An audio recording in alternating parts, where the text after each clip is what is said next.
英如继续来关心，做人若是无正，不如免惊猫二瘟。这是新北市一个姓张的查甫，顶个月去朋友的厝内啉烧酒。伊讲伊最近运气有够歹，要回去的路经过这间宫的，入去叫伊拜拜，认为新到的济公亏损会当消灾解厄，就安尼甲亏损拼倒回去。事后宫庙志工发觉了后，赶紧报警察来处理。警察找到这个姓张的查甫，伊嘛承认讲是体无毋对，也毋过伊讲亏损已经判见，互警察依照窃盗罪嫌依法上班。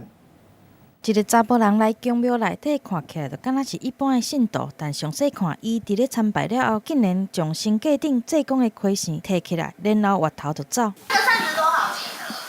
无价之宝，就是从台山拿回来的。代志就发生伫咧新北市永和这间宫庙，平常时都有袂少信徒会来参拜，但庙方的人无想到，新尊的法器竟然变做贼仔的目标。原本应该插伫咧杆仔内底，济公的这支亏钱已经无去啊。当时姓张的这个嫌犯拜拜了后，就将亏钱偷摕走。就说他不知道丢哪里去，这是警察讲的，他们有去找到那个人。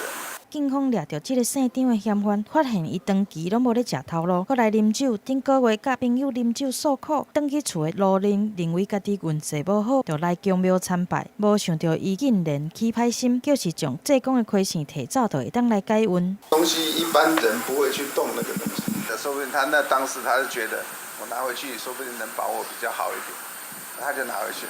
过去庙认就捌互人来偷摕金牌，但头一摆拄到贼仔偷摕亏钱，落尾这个姓张的嫌犯讲已经将亏钱等无去啊，就是摕走亏钱会当消灾解厄，这声好运也未来，就先互警察抓去。记者综合报道。